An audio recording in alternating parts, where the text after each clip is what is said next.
Welcome back. In today's video, I'm going to go over all of the playable races in the Pathfinder Wrath of the Righteous beta. Many of you guys were requesting this the other day and I couldn't quite do it while I was streaming, so here's a dedicated video where you can see everything that is offered and maybe it will help you plan out your future builds. Like I said, I'm not an expert in the Pathfinder universe yet, but I'm very excited to now be a part of it. Enjoy the video. There will be timestamps below. Some of the parts are quite long. Let's get right into it.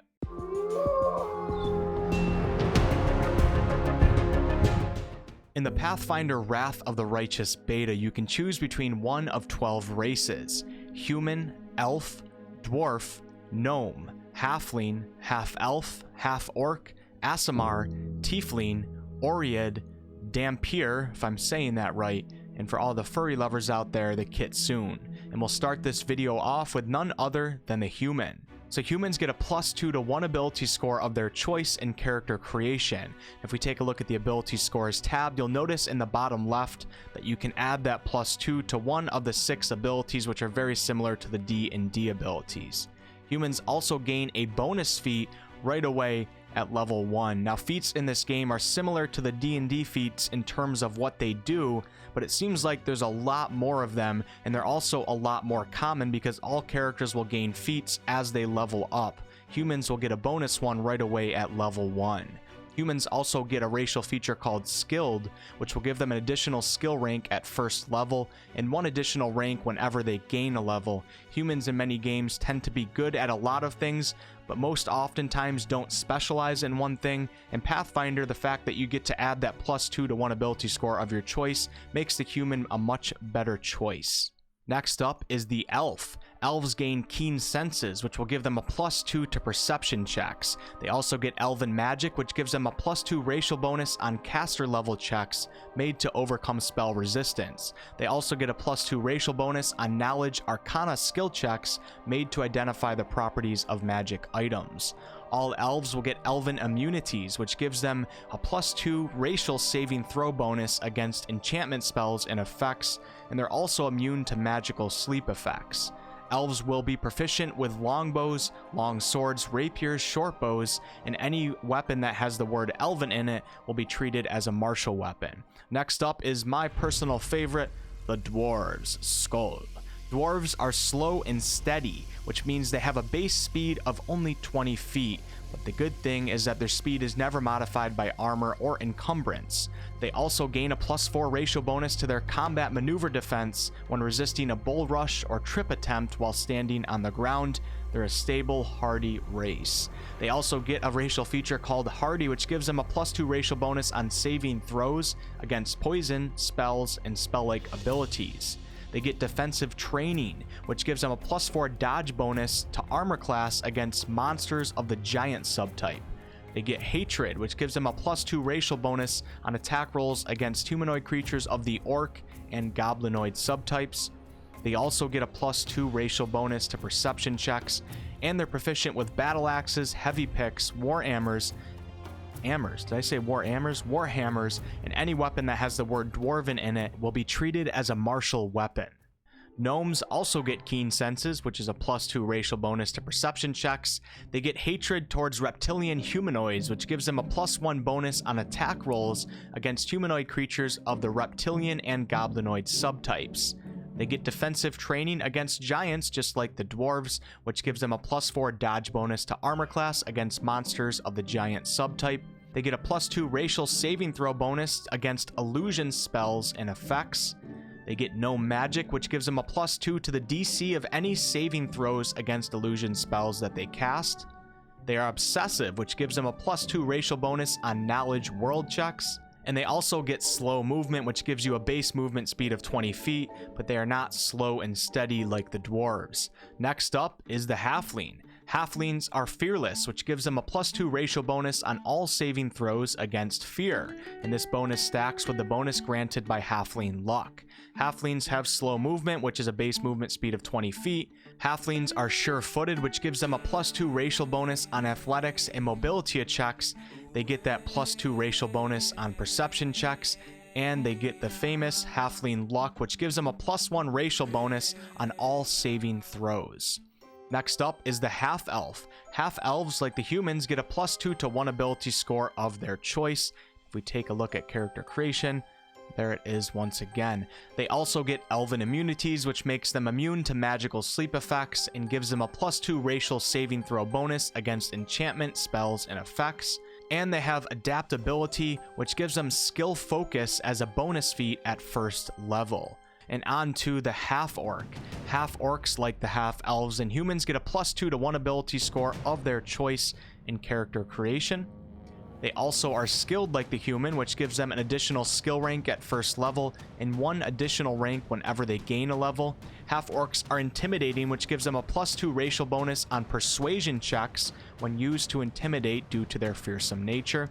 Half-orcs are proficient with great axes and falchions and treat any weapon with the word orc in its name as a martial weapon. And they of course get their classic racial feature called orc ferocity, which means if a half-orc is brought below 0 hit points but not killed, they can fight on for 1 more round as if disabled. At the end of their next turn, unless they're brought to above 0 hit points, they immediately fall unconscious. Half-orcs also get keen senses, which is that +2 on perception checks. The Aasimar are humans that have celestial blood within them, and as an Aasimar you get to choose your heritage. If we take a look at the heritage tab, you can see there's many different choices.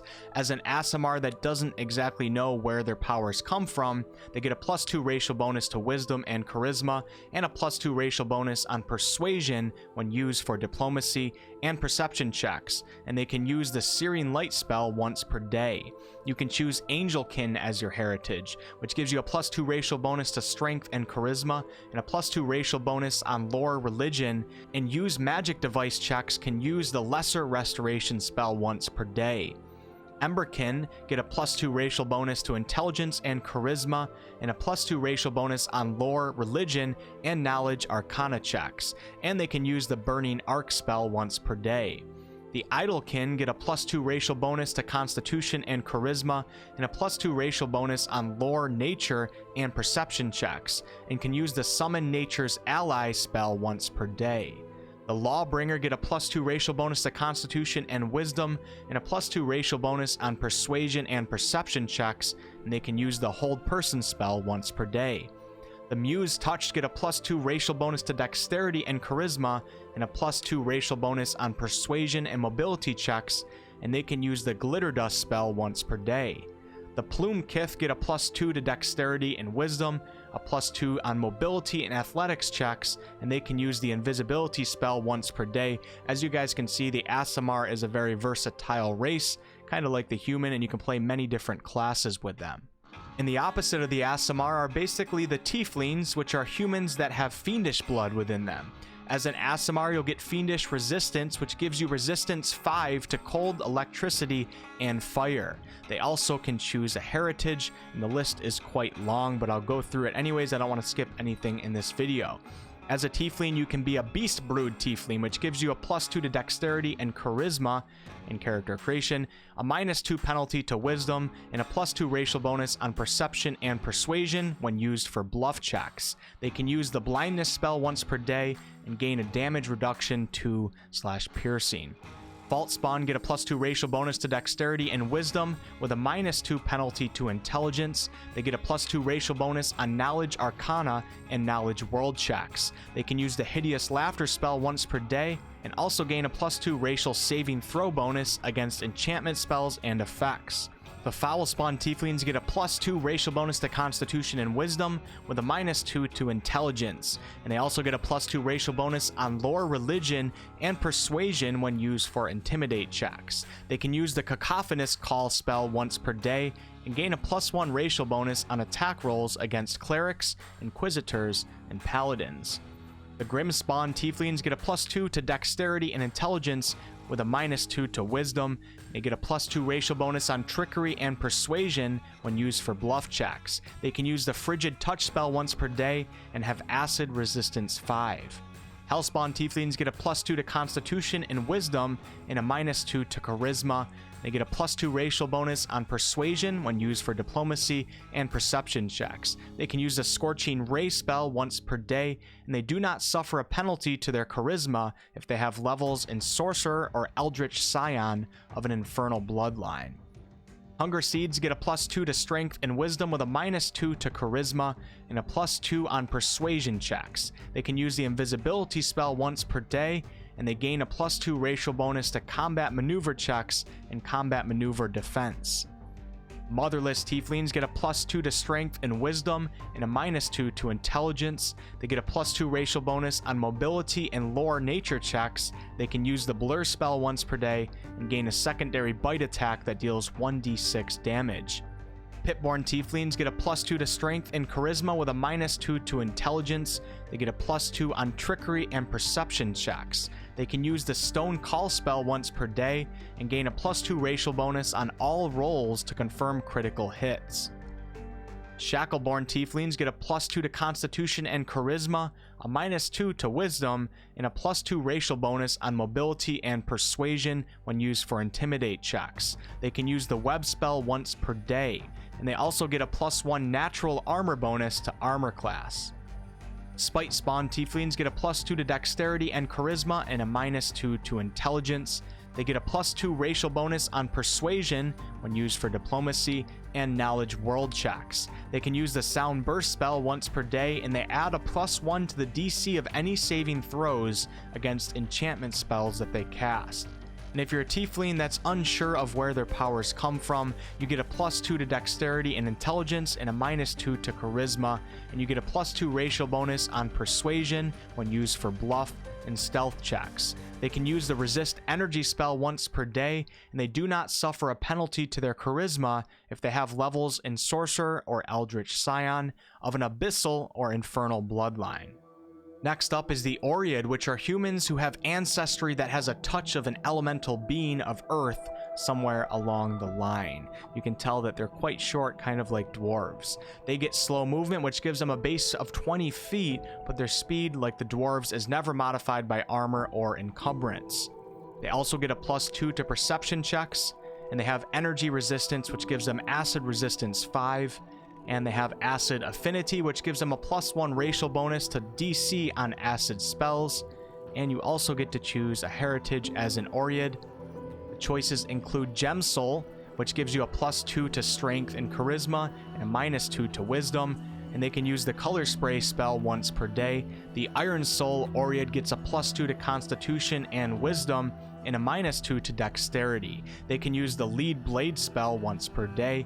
And if you're an Oread who is unsure of where their powers come from, you get a +2 racial bonus to Strength and Wisdom and a -2 to Charisma. This type of Oread can use the Stone Fist spell once per day. And on to the Dhampir, and please correct me in the comments if you know the correct way of saying this race. I've seen it pronounced many different ways, even in the D&D lore. Maybe some of you guys actually know the correct way.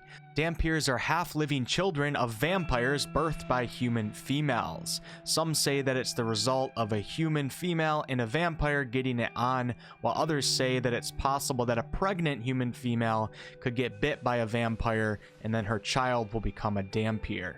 So Dhampirs, you get to choose a heritage as well. You can be a Dhampir who's uncertain of their heritage, and you get a +2 on Dexterity and Charisma and a -2 to Constitution. You'll also get a +2 racial bonus on Persuasion when used for Bluff and Perception checks. The Jingshi Born get a +2 to Strength and Intelligence and a 2 penalty to Dexterity. They also get a +2 racial bonus on Mobility and Knowledge World checks. The Moror Born get a +2 to Strength and Charisma, a -2 to Constitution, a +2 racial bonus on Persuasion when used for Diplomacy and Knowledge World checks. The Ancient Born get a +2 to Strength and Wisdom and a -2 to Constitution, and also get a +2 racial bonus on Athletics and Lore nature checks. The Vampire Kingborn get a +2 to Strength and Intelligence, a -2 to Dexterity, and a +2 racial bonus on Persuasion when used for Diplomacy and Knowledge World checks. The Vitalaborn get a +2 to Dexterity and Intelligence, and a -2 to Wisdom.